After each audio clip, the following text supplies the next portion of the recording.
morning, good morning, good morning. Happy Monday. Hey, if you're watching this on the replay, you know you can fast forward, right? And also, comment below replay gang and please do smash that like button on the way in. We'll see you on the other side.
Cool.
Welcome back, Fun Fam, and if you're brand new to the channel, welcome in to Follow the Bradley's Fun. My name is Ron E. Bradley. You are watching The Daily Dish, and I hope that wherever you are, you're having a phenomenal day, whether it's early in the morning or late in the evening, middle of the afternoon, doesn't matter wherever you're watching from. I hope it is a phenomenal day. Speaking of the day as of the recording and live streaming of this, today is Monday, the 12th day of May in the year 2025, and we are coming at you from a rainy place today. It's a little bit rainy out there. Is it rainy where you are? Let us know in the chat. Good morning, good morning, good morning, everybody who's here. It's early, it's Monday. It's hard to wake up on a rainy day, that's for sure. We got a few people in here and people still coming through the door, as it always is on a Monday. People coming in, people sneaking in, but we've also got some early support. So right off the bat, we've got Ruby Hoove, who has a member for 1 month member milestone chat. So I think that we have to start off with we got to start off celebrating. Is it too much? Too much? It's a birthday! Oh, this is just the best of my scene.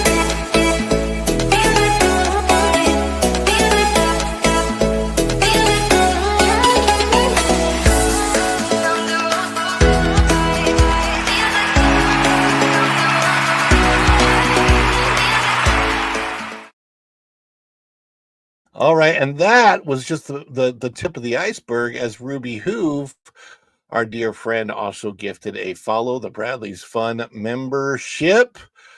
And I guess everyone. What you wanted more? right off the bat.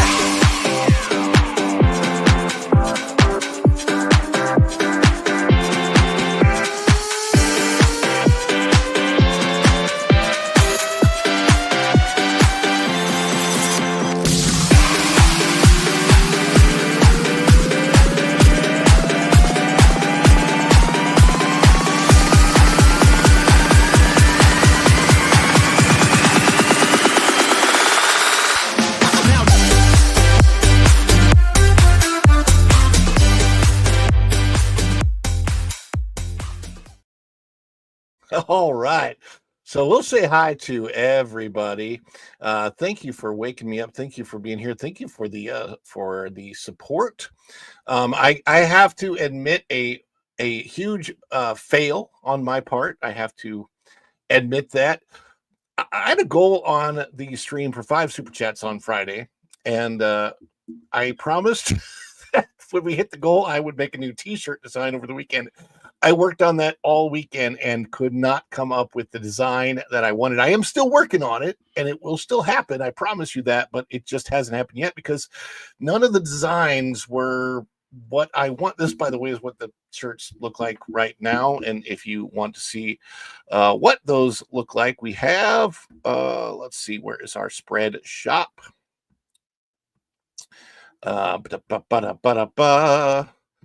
So we have, of course, let me get this on the screen for you guys. Boop, boop, boop, boop, boop, boop, boop, boop, boop. Oh, my mom is in the chat. Hi, Mom. Hi, Mom. Happy Mother's Day. Belated, but happy Mother's Day to all of the mothers out there, because, we weren't here. Hey, look at that. Leave me on the side. Okay, there it is. All right, so there's our Follow the Bradley's Fun spread shop with the merchandise. It's all on there. Make Disney Walt again. I wish I'm having less and less hope that will ever happen the way things are going now. It's very, very sad, but we can always put the message out there and try. We've got the Fedora Finds, my Fedora Follow the Bradley's Fun spread shop merchandise, and of course we also have our this you can see it. I'm wearing it. The family logo merch, the avatar merch. So it's all there. It's all in the shop for you to see. There is a 10% discount. Buy 3 items right now. Let's say hi to everybody that's in the chat real quick, and then I have some a very special thing for this morning. So again, we already celebrated these, but Ruby Hoove was first in the door this morning with a member milestone chat. Everyone have a wonderful day. Thank you, Ruby, for the gifted membership. That went out to Cole Carey. So Cole Carey, congratulations. And thank Ruby Hoove for your gifted membership. Snorta Poopas Coo Burr, our favorite polar bear, is in the house. Hello, humans and other critters. And hello, Follow Bradley Fun. That service dog is here. Good morning, beautiful people. Please hit that like button. Yes, indeed. Please do hit that like button. I always forget to remind people. So thanks for people in the chat. Equus Heart, good morning. Buenos dias to my beautiful wife, Virginia Bradley. And let's see, Equus Heart, it's a little rainy there too, yeah. Oh boy. Let's see. Then we have wait. I see more people that have come in. I gotta boy, do I have back. Okay, so Ruby Hoove. Sunny, where Ruby Hoove is. Ruby Hoove and Hoove are out there. We love both of y'all, so we appreciate that. My mom, like I said, she's in the chat. Good morning, Mom. Hello, all from Ruby Hoove and Goin' Shogi. Goin' Shogi is in the chat. Oh, there's my put down. There's the link to the merch shop for anybody that needs that. Goin' Shogi, and last but not least, now, sorry, I thought I heard something there. What is that? What? Sorry. What is that?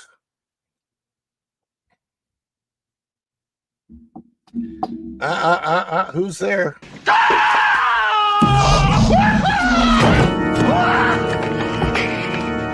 Doc, calm down, okay? Just calm down. It's me. It's Marty. No, it can't be you! I sent you back to the future! Hey, Doc, that's right, but I came back again. I came back from the future. Don't you remember last night? You fainted. I brought you home. This can't be happening! You can't be here! It doesn't make sense for you to be here! I refuse to even believe that you are here! But he is here, the famous future, Lou. past, present, whatever. Exactly. Well, it's funny because I just saw you at Universal Studios Park the other day as a statue. God. What that thing is tall. I didn't realize he was a pretty tall guy. tall Lou. But, Yeah. I don't know, the proportions. It's Super Lou. Super Lou. How are you this morning? Did you see this morning's yes, we really don't do maintenance at the parks anymore story? Would you believe a popcorn cart at Epcot caught fire with flames and everything? Oh How my does gosh. that happen? I think I must have missed that. Maybe I'll do a separate video on that later because I don't. Is it? I is don't it know. in There that isn't park much place? more to say except, well, the cast members put it out quickly. Big deal. But Well, yeah, but geez. that's not the only fire at Epcot lately. I mean, there was a big fire No, behind no, France. yeah, that compressor or belt or whatever in the walk-in behind the crepe shop there or wherever it was. Anyway, you know That's a very very telltale sign that older things in Epcot are not being watched. The park is 40 years old. Things need to be replaced, and they're not being cared after, I think, the way they should be. no, they. Oh, we can save a few bucks. We won't have to replace everything. Yeah, right. Huh? It just, Wow. even that thing in France, as much as it was visible, was backstage. This was right in the middle of everything. This is right out there where guests are. Oh, you like your popcorn well done? Well, here you go. There it is out Yeah, of that's- WW News Today. Popcorn cart catches fire in Epcot and more. I am sure this is probably not the kind of fire that Disney wants to be catching right now, although I'm sure that they wish they were catching a certain kind of fire. Yeah, that picture in the upper Oh, left my is it, goodness. and if you scroll down, there's a bigger one that you could put up. But anyway, it's just a bunch That's- of guys yeah, they've standing got around all with a the- fire extinguisher. But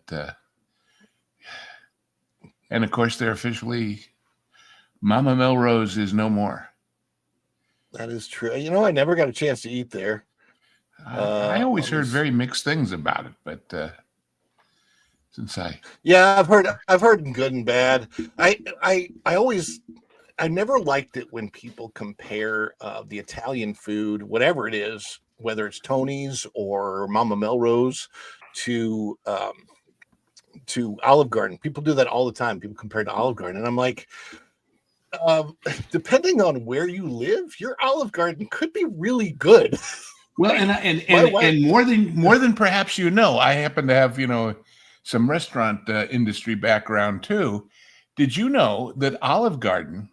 First of all, Orlando is where everybody tests new chain concepts because you That's get such a true. cross section of customers from all over the country. And the first Olive Garden, which was there, I think on International Drive someplace, that was the test bed for it, they discovered a very interesting thing.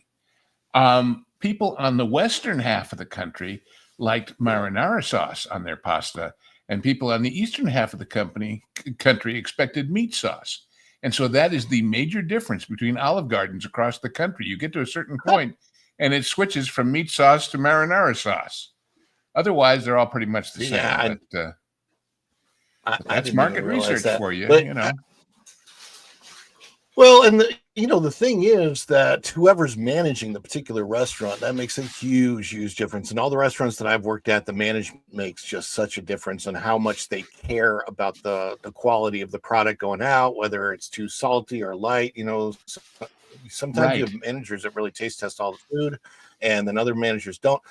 So our Olive Garden that my wife and I would typically go to is, I want to say it's 2 miles, 3 miles at max from the Darden World headquarters, which I've also been to, which is kind of around the corner from And for SeaWorld those here who in don't know, Orlando. Darden is the parent company for Olive Garden Yeah. and several other chains.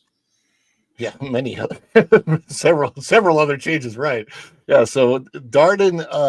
So I've been there. I've been to the world headquarters when I worked for Cheddar's restaurant. I worked there during the time they were getting bought out by Darden, and so they invited us in and give us a whole spiel on who they were and how this change was going to affect them. And it's going to be good. I hope it is. I don't work there now, so I have no idea. Yeah, But Darden is, just for the record, Olive Garden, Longhorn Steakhouse, Yard House, Ruth's Chris, Cheddar's, the Capitol Grill, Chewy's, Seasons 52, Eddie V's, and Bahama Breeze. So yeah, there you go. so think that's a lot of restaurants. But the thing of it is here in Orlando, 2,100 locations. that's a lot. That's a lot. Here in Orlando, 195,000 employees. Oh, is that more than the Disney company? It's pretty close. It's got to be. Yeah, it's got to be. Oh, it's got to be up there because I know Disney's around 200,000. So if you worked at the Olive Garden here, you have to know that the president of Darden could pop in any day unannounced and eat there. So I think that's why the quality there is so high. I haven't actually eaten at, I don't think, any actual Italian restaurants at Disney. I don't know why, but I've eaten at quite a few restaurants. I haven't eaten at any Disney restaurants for quite some time now. The really good one was at the Swan. What the heck was it called? Il Molino, Palio or something like that, or Il Molino, something like that. Yeah, Il Molino. But that's you understand the story of the Swan and the Dolphin. Disney wanted to go in the convention business in a big way, and they tried with the expansions of Contemporary, and they didn't know what they were doing because Disney, presents you with here's plan A, here's plan B, here's plan C, take one and leave it. And so they called in Sheraton and Westin to run those two hotels for a very short contract, like 3 to 5 years, to learn how to do convention business from them. And I was talking with the PR person at the Dolphin when I was there, at the Swan, pardon me. And she said, "Yeah, we customize to what people want. That's what big companies expect." But Disney didn't want to do that, but they had to learn it from us. So it was an interesting thing that they took such a short management contract because it really, they were there to train Disney how to replace them, so to speak. But that's how those two happened. And now they're big giant Marriotts. I've actually been in the Dolphin Convention Center? It's huge. And so is Coronado Springs. Coronado Springs is big enough that the convention center there is big enough that they can move a helicopter indoors they got a big giant convention space in the back. They have car shows and all kinds of things there. That's the biggest convention center on property. The convention business at Disney is very interesting because it's just all over the place. But that's when I was working and of there. Course, it's great for Disney because while Daddy, maybe I'm being sexist in this day and age, but while Daddy's at the meetings all day long, the wife and the kids are at the parks, so they're getting two different streams of revenue from the same family's visit. So, which is but it's exactly what they want. And there's a couple things that I want to talk about today. One, of course, is Disney. I think, Lou, you've probably been around long enough to remember what Walt and his wife Lillian wanted when it came to alcohol at the Disney parks, right? What was their feeling? Well, Walt drank. Let's just put it bluntly. In fact, the whole story about the petrified tree trunk, that's in Frontierland at Disneyland, is a result of one of Walt's drying out trips to the desert, where he would go off in the desert to kind of detox, and they were in near the petrified forest in Arizona, and he bought that and sent it home and forgot all about it. Wow. And one day there's a doorbell rings at their house in Holmby Hills, and here's a truck with this thing. And Lillian says, "What the?" And he said, "Oh yeah, I bought it for you. It's a present." She said, "It's cute, Walt. Put it in Disneyland."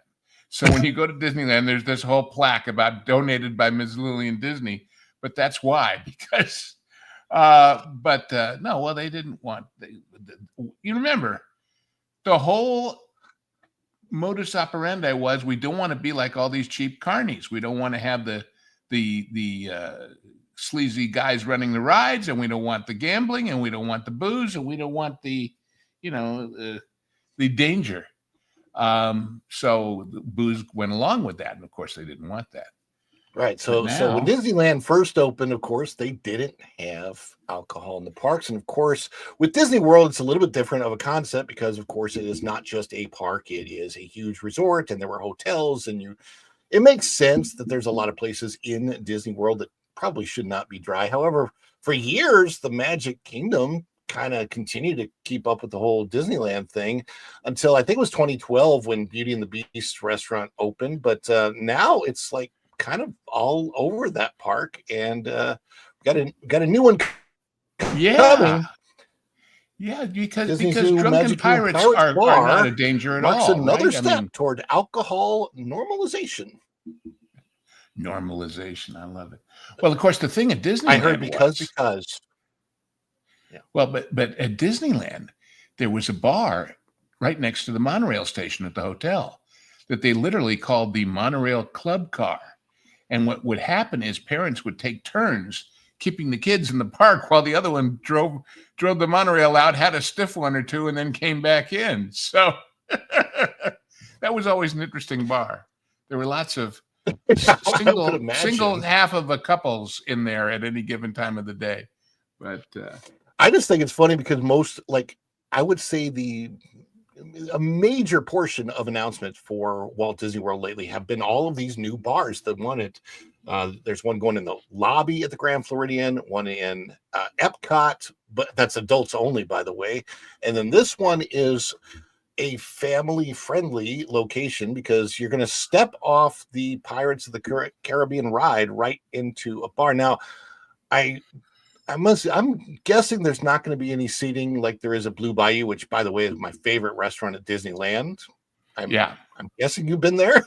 Oh, many times, and indeed, my farewell visit to Disneyland before we moved here, we had the whole package of the dinner at the Blue Bayou and then the special seating for Fantasmic, and it was worth it.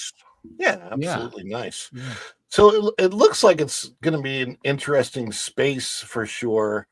And I will say this, just to be fair, I've never really liked coming off a ride going right into a shop, but I guess this is still kind of a version of a exit shop. Through the gift shop, right? Yeah. Well, but you know what's interesting is, of course, at Disney, most of the booze, the people that drink around the world at Epcot and whatever, is not exactly what you would call high-end stuff. It's cheap imitation fruit juice with a lot of grain alcohol and inflated prices that are insane.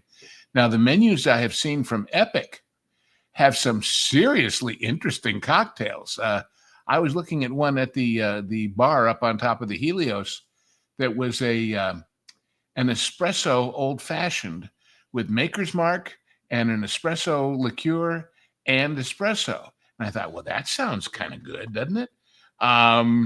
It's not anyway, there's some drinks that they're call brands, and they're now, of course, at Epcot, the wine in the various pavilions around World Showcase is part of the promotion that people are paying to be there to represent themselves to American audiences.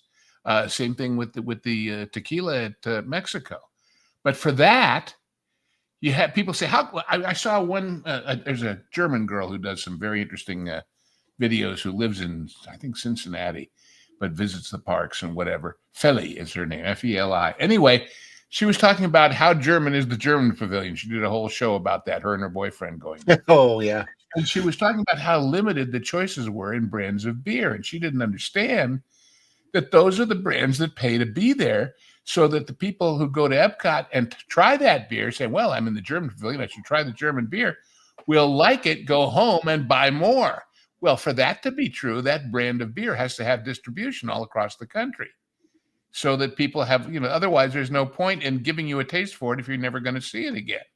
So that limits the Exactly. choices, but Yeah, that's the and method.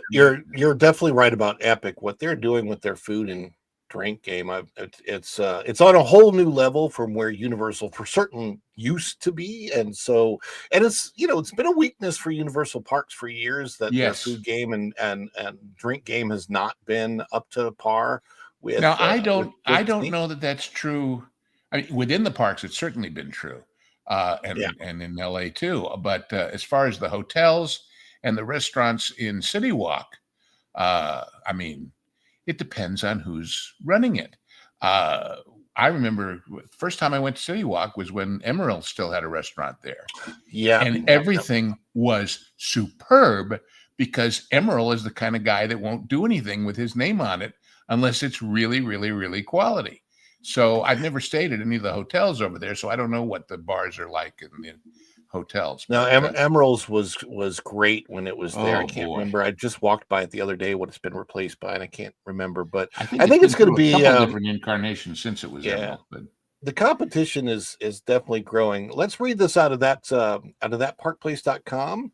ooh, This is by Raven Redgrave. The Magic Kingdom is yes, getting a new lounge, a pirates bar. Disney is calling it a unique new experience for fans of Pirates of the Caribbean. However, longtime visitors view it as the latest step in Disney's slow but steady push to normalize alcohol in its most iconic and traditionally family focused park.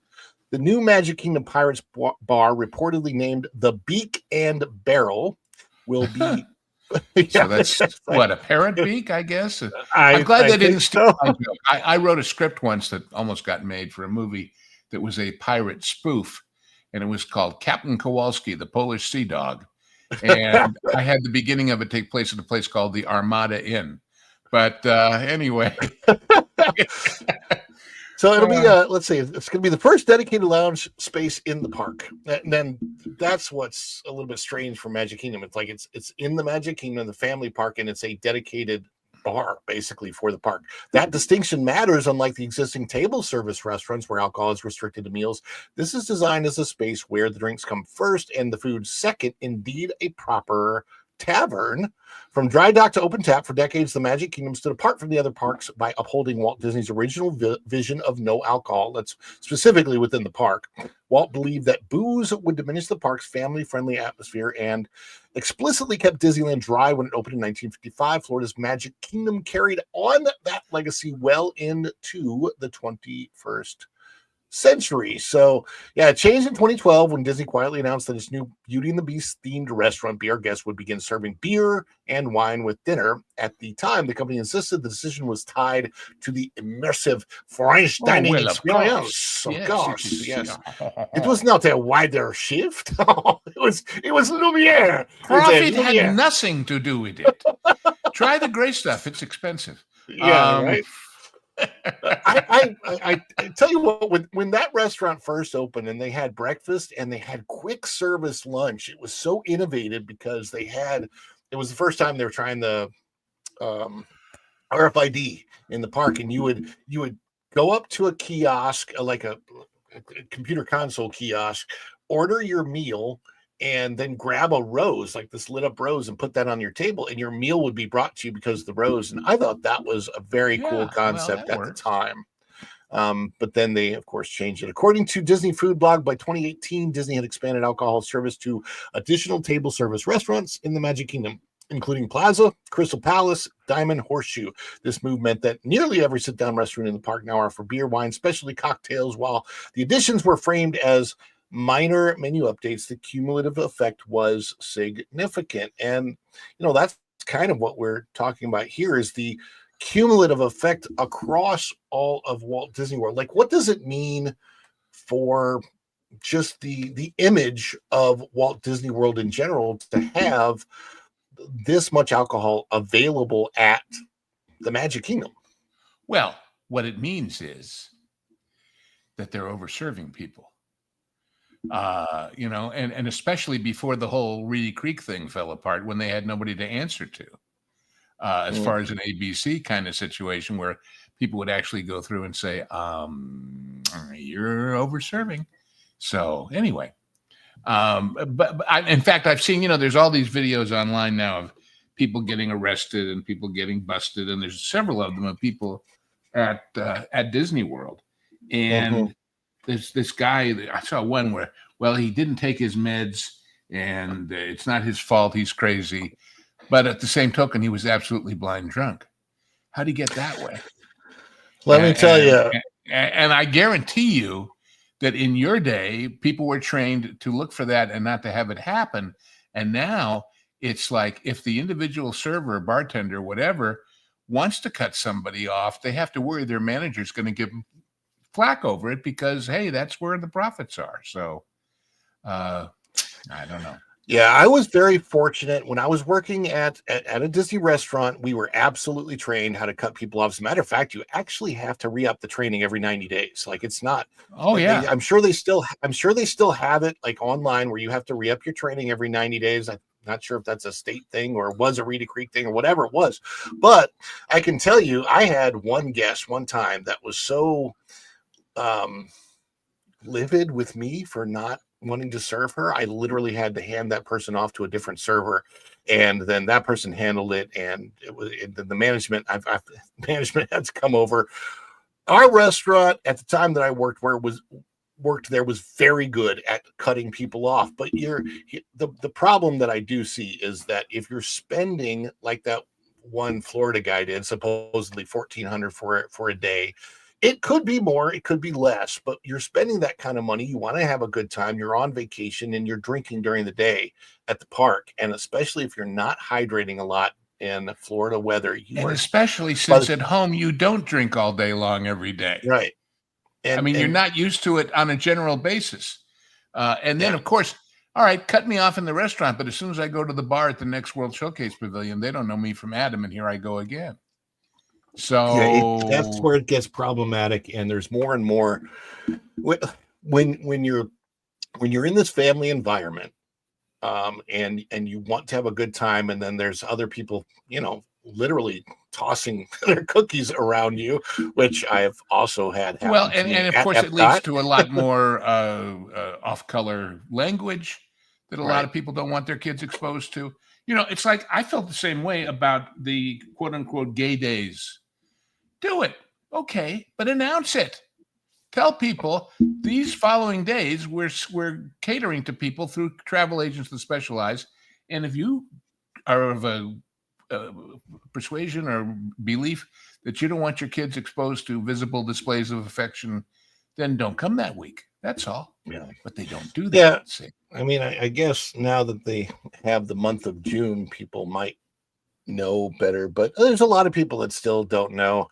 Well, it is what it is, and it's the way that Disney is choosing to go. And by the way, did you happen to see that Donna Brazile, the Democrat political consultant and the one who supposedly stole the questions for the debate for Hillary and all that? They were asking her about Disney going to Abu Dhabi, and she said, "Well, I think they probably will skip the gay days over there." That's what that was. I saw that. That was yeah. God. You think? You think? I probably. You know our beautiful new Crystal Castle? Well, we'll throw you off the roof of it if you're. Don't do that. What does Izzo's place say over here? Says so. Pro tip: to drink all day, you have to follow this pattern to stay buzzed without getting sloshed. Drink water, water. Drink water, drink water, and repeat. Okay. Yeah, there are so many people. That was I knew a Cockney bus driver over in England who had a joke about why is light beer like making love in a canoe? Oh, why? Because they're both blanking close to water. So. Oh my. But all the water in the world is not going to help if you sweat the water and leave the alcohol behind. which is, of course, what happens. But I don't know. Anyway, look, it's just like these people that go on these cruises with the purpose of staying drunk all weekend. I don't want to go on those boats. I just don't, the 3-day Mazatlan Express or whatever it is. And if that's your thing, swell, have fun. But, I personally, I'd rather forego a year or two and save up for one of the better lines than go just to be going. But that's just my taste. So everybody's Have got you ever their done own a thing. river cruise? I always want to do one of those European river cruises. Yeah. Have you ever done that with a river cruise? I have not, but my little brother has a couple of times and loved it. He also did the Antarctic cruise with Viking and really loved it. But Antarctica? Yeah. I didn't realize that there was a cruise. Yeah, no, they've got Antarctica. 2 ships now that go down there and to Ushuaia and all those places. Wow. Yeah, I've always wanted to do an Alaskan cruise and Alaska. and a river I did cruise. when I was a kid. When the very first Princess cruise boat was called the Princess Italia. It only had about 420, 30 passengers, and it was all Italian crew, and it was Princess, and it went from Seattle up to Victoria, Vancouver, Prince Rupert, BC, and Juneau and Skagway, and it was great. It was really great. Although, Alaska, I'll never forget. We get off the boat in Juneau, Alaska. And I don't know what it's like now. This is many years ago. There's 2 streets. They're wooden, like out of a Western town backlot set sidewalks. There is a movie theater that looks like a one-room schoolhouse playing a Jerry Lewis and Dean Martin movie that's about 10 years old. And there's one modern aluminum siding building, which is the souvenir store. And across the center of the street is a banner that says, "Welcome to Juneau, Alaska's 3rd largest city." And that's when you suddenly realize, the old "I'm not in Kansas anymore" Toto. And we went on a bus tour. I'll never forget. And the guy was telling us, the local guy driving the bus, it's great up here. There's no limits. You can go out in the woods and cut down as many trees as you want and build yourself a house and shoot as much game as you want. And I said, that sounds great. He says, yeah, it's great, as long as you don't want milk or anything that's coming from the lower 48, because it's all $1 zillion an ounce because of the shipping costs. So, Yeah, I can imagine that would be an issue up there. Yeah, I wanted to show you this. I think this is like just breaking out of that Park Place.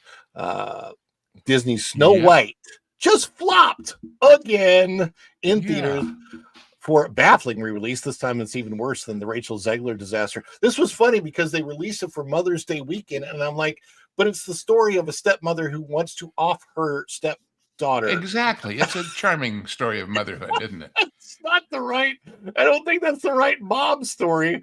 This is by Marvin Montanaro out of That Park Place. Disney's baffling decision to re-release its live-action Snow White remake this weekend has resulted in one of the most humiliating flops the studio has ever experienced, and that's saying something. $50 per theater.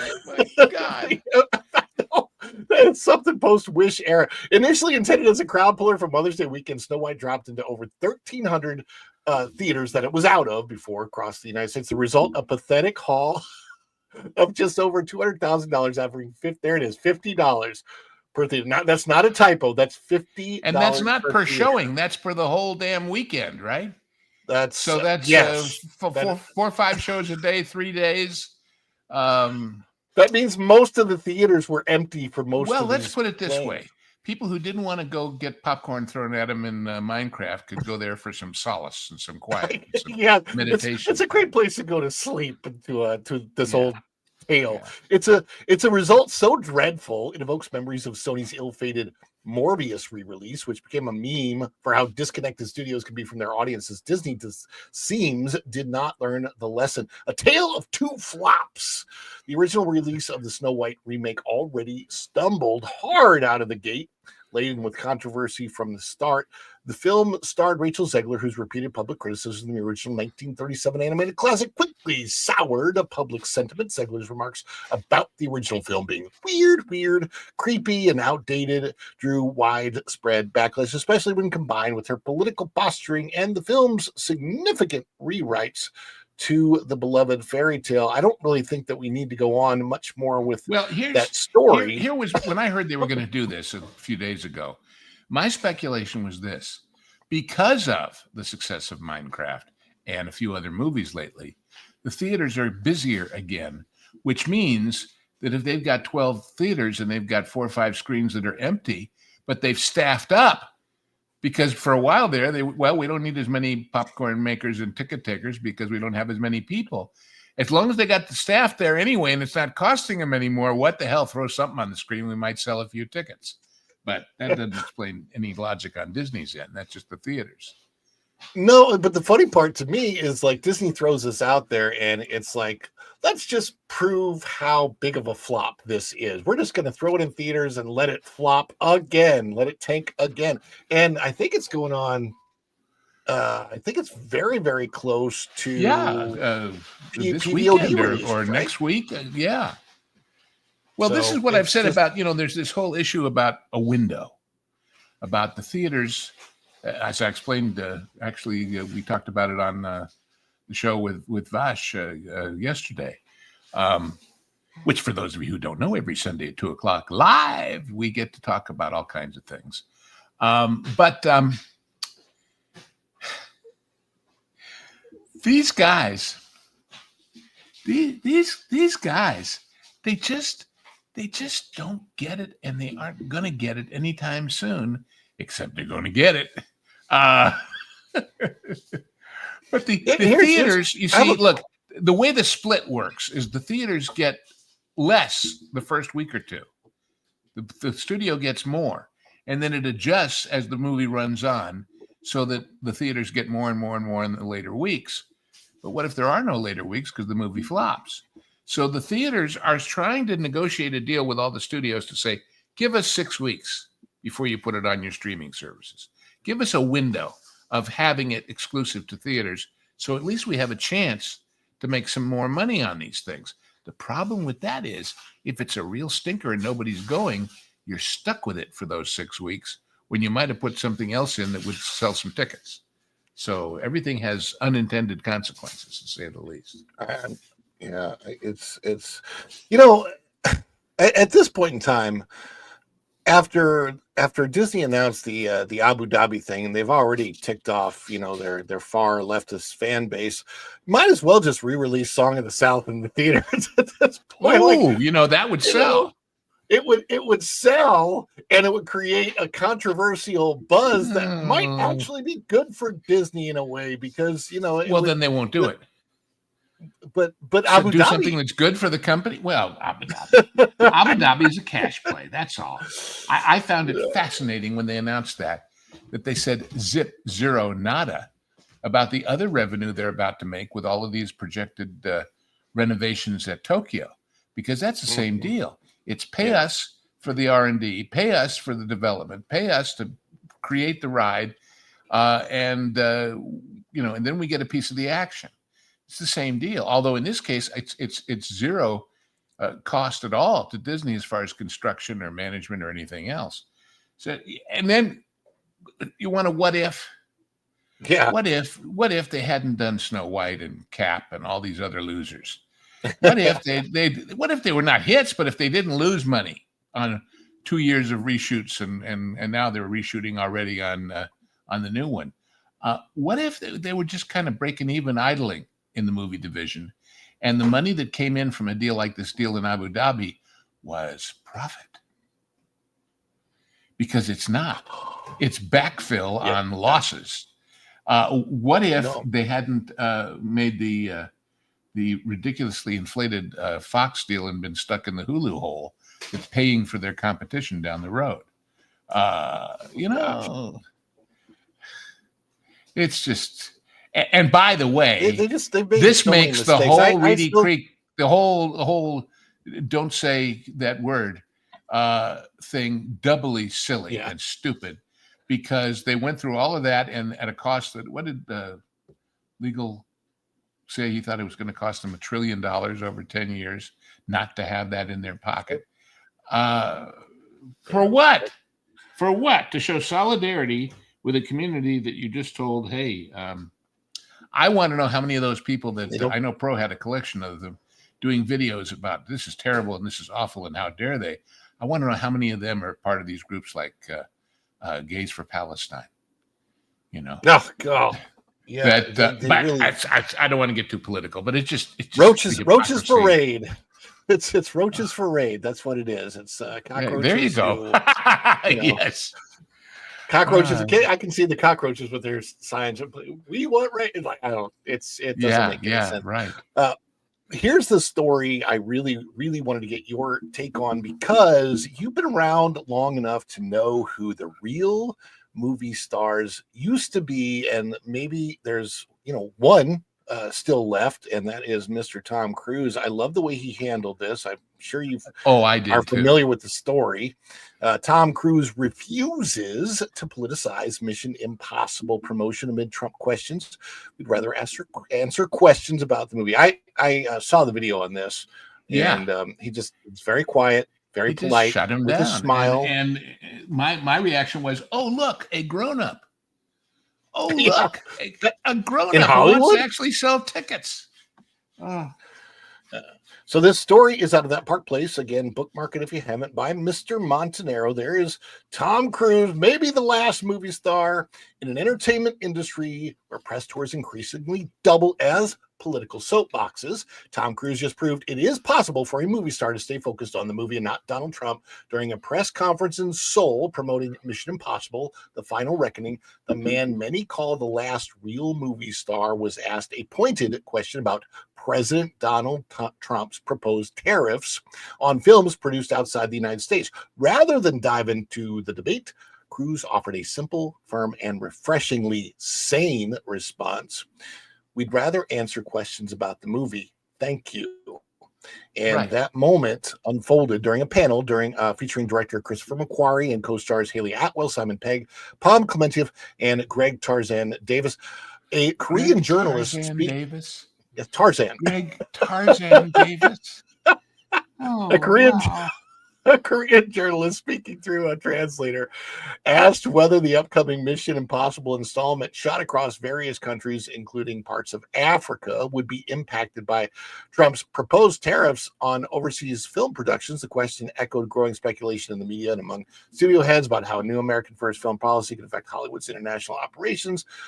And then Cruise, with a calm smile, leaned toward the translator and politely shut it down. Shifting the focus back to where it belonged, the panel's moderator then chimed in, backing Cruise up with, I think that's a fair answer. Fair and incredibly rare. So, and you see, Lou, what comes next? Standing up for sanity in Hollywood. I want to know how much sanity or insanity you saw in your day. Was it different than it is now for the most part? Do you see Tom Cruise as a relic of the past? Do you see him as perhaps good for the future? Like, what's your take? Well, it's always been a machine. It's always been a business. It's always been manufactured to some degree. And that's just the nature of the beast. But I've been blessed to work with people who were real stand-up guys and gals who were similar to this. So it's not like he's the only one ever or recently. He might be the only one now, but we'll see. And there's a story let us just say when it's okay. Go for it. No. When the Japanese bought Universal for a little bit, and I was involved with a show there. And part of the reason why they bought it was that they wanted to see how movies were made so that their technology side of Matsushita could develop cameras and microphones and all kinds of toys that would be better for Hollywood. And they would, compete with Panavision and what have you. And one day I get into the stage a little early and I see all these guys up in the rafters running wires. And I asked them what's going on. They said, well, they're going to put in monitors to watch us rehearse and shoot the show up in the tower because they want to see how it's done. Well, I went to the star of that show and told him what was going on. And he said, thank you. You tell them I'll be in my dressing room. And when those wires are gone, we'll be back out because rehearsal is for us, not for them. And that's what happened. Because these people have the power if they're willing to rock the boat a little or stand up for what they think is right and what was very right in that case. But what can I say? In fact, it's that very stage behind my picture that it happened in. Yeah. I'm trying to think of what stages I've been at because I've been to, I've been to Universal and I've been to Warner Brothers Studios. Those are the two. I mean, Universal's part of the park, but Warner Brothers is its own lot, and it was, I've only been on that lot one time. It was bigger, in the old days it was bigger. It went all the way to Disney, all the way to the hospital. I don't know if you knew that. Yeah, and it had its own train track and all kinds of goodies back there. But I've been to the NBC studios because I watched a Tonight Show with Leno, and this was so funny. At that time, the shows that I had, I was in the studio audience of Just Shoot Me, if you remember that production, and it was really funny because it was a controversial one with two girls kissing each other. Oh my goodness! Well, I mean, they were. It wasn't a relationship thing. It was one of those. It was played for laughs type of kiss thing. But very special episode of. But what was funny is I remember. So this happened to me on a day when I had extra time in Los Angeles because I was supposed to be flying back. I think it was like 99. It was either into 99 or into 2000, January 1st, and I can't remember whether. I think it had to have been 99. And I was supposed to fly back to the Midwest from Los Angeles, and I was flying on TWA, and there was a huge snowstorm out east, and none of the planes could fly out of Los Angeles, even though the weather was fine there. TWA at that time, they were so nice. First of all, they gave me a first class ticket back. Then they put me up. They put me up in a hotel for the day. They gave me tickets for whatever I wanted, food vouchers. They paid for my entire day there. And then, so I'm like, what am I going to go do? So I go into Burbank, and I'm like, well, I'll go see the Tonight Show, right? So I go to go to NBC to get my tickets for the Tonight Show, and they said, will you please be in the audience for Howie Mandel? Because they couldn't get enough people for the Howie Mandel. That was when he was doing his talk show before whatever the other stuff that he did.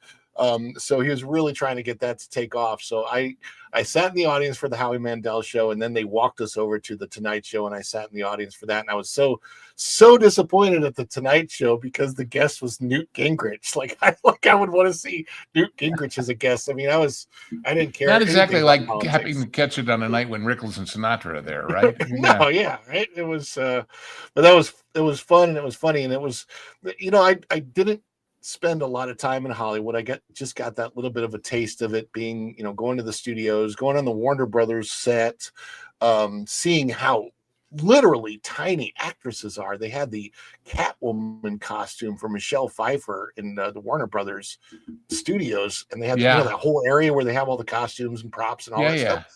So, and I'm like, good Lord, it looks like a costume for an 8-year-old girl. It's so tiny. I'll tell you who is the tiniest person that I ever encountered on a set that you don't quite get when you see her on the screen, and that's Terry Hatcher. Oh, I was working on a show that her then boyfriend was on, and she used to hang out. And my God, she's tiny. She's a mini person. She's just teensy weensy. And then you see the Bond movie, and she doesn't look tiny at all. So it's they say the camera adds X number of pounds, and Yeah, well, I mean, I worked with Dean Cain, and Dean Cain is not a super tall guy, but it also makes sense why they put him and Terry Hatcher together to make him look bigger in the Superman role. Sure, sure. So they Well, I'm of sure course, they shot it that way we too. we used to do it with the sets. If you go take the tour at Universal and they Hmm. drive you through what they call Five Points, Texas, which is 5 different Western streets, each with a livery stable, each with a saloon, each with a marshal's office, each with a hotel, that all come together in a star. And the idea was that in the old days of silence, you could say, well, I'm heading for Abilene, and ride out on one and in on the other, and it's all the same camera. You just pan across. But That's so cool. the door frames were intentionally small. It was a different version of the whole Right. forced perspective thing that they do at Disneyland. My favorite spot in all of Disneyland to see that, anybody going to Disneyland anytime, New Orleans Square, if you stand at the entrance to the Blue Bayou and look across the street and follow those wrought iron balustrades up, and you look at every one of them, you can look at pictures, but every one of them goes straight up to the next balcony, and there's kind of an angle bracket in the corners. Look at the distance between the rail and the ankle bracket as you go up, and see how it drops by about 1.5 feet at every floor. And then of course even the bricks on the castle get narrower as it goes up to push that too. But when you had an already big John Wayne or Jim Arness or one of those guys standing in front of a door that was a little too small for them to comfortably go into, you made them look like big guys, I'll tell you. So, but of course John Wayne was just a big guy, period. Yeah. And That's and then the other, it's always guy interesting. who's Like the guy who's much bigger than I you still can wish. imagine is Clint Eastwood. He is really, really, really big. And when talking about Warner Brothers, when I'd walk across the lot and say hi and wave and whatever, you just you forgot what a very big guy he is. And Hollywood. Ba-da-da-da-da-da-da. But yeah, it was. There was an actor. We drove past. I went on the Days of Our Lives set, which I always thought was interesting because on the show Friends, the reason Joey was in Days of Our Lives is because it's supposedly filmed in New York. Ironically, the reason Joey was on Days of Our Lives is because they could go over to the Days of Our Lives set, which was like the next over at NBC studio over in Hollywood. So that was right there. But, what was interesting is I think we're outside of the studio where what was the White House show with Martin Sheen? Anyway, I can't think of the name of the show, but one of the actors, Bradley something, came out, and he was the exact size that I would have imagined him. But it's true, because you see stars, you see celebrities that are like way littler or way bigger than you imagine them. So it's always funny to see somebody that looks exactly the way they present on the screen, because some people just look exactly the same. West Wing, yes, thank you, West Wing. I see that. West Wing, yes, exactly. And wasn't Bradley Cooper. It was I can't remember man. Somebody might know in the chat. Anyway. I want to thank you for being here today. Where can people find you out wherever there is danger, you will find me. Wherever there is trouble, I'll be there. Well, let's see. Tomorrow at 3, of course, with the T3PO show after the pro show. And occasionally I do the pro shows too. And that's kind of a catch-as-catch-can situation. And then, of course, every week, the genre guys. And we recorded that Saturday night, as we usually do. It's one of those movies that you don't remember was that good, but gosh, it's good. And that's Ford versus Ferrari. Yeah. Oh, wow. And you were talking about old time stars. And I was sitting there going, who could have played that? Well, you know what? Burt Lancaster and Clark Gable could have played those two parts way back when. But anyway, there you go. Yeah, Bradley Whitford. Yes, it was Bradley Whitford. But anyway, he's very and then, nice of course, to us. on Sundays with Vash, although 2 weeks ago Vash was traveling, and we had Culture Casino guest host, which was kind of fun. Cool. The back lot with Lou and you. So I'm around. I've got a new thing that's going to start up here pretty soon, but that is to be announced, as they say. Okay. So a TBA, if you will. Yes. Well, before I go, we have this happened even before the show started. We had Ruby Hoove came in with her member milestone chat. Ruby, member milestone chat. Everyone have a wonderful day, and gifted a membership. So we want to do one more celebration. Oh, goody! And say thank you before.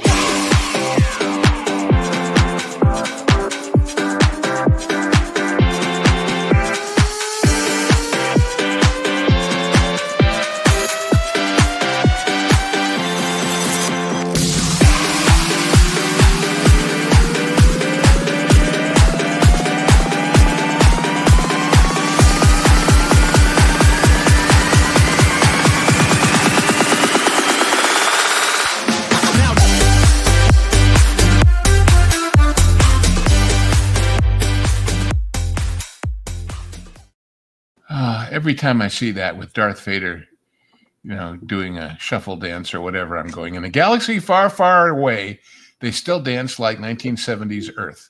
Yeah, apparently in the recent all they need Andor is a glitter show, ball with lasers coming out of it, right? Yeah, and apparently in the Andor show, that actually happened as if it's in the Star Wars galaxy, and they were dancing to some 90s music. I didn't see it. I heard about it, and I'm offended by it because that's not Star Wars, but whatever. How many times did you say that in the last 15 years?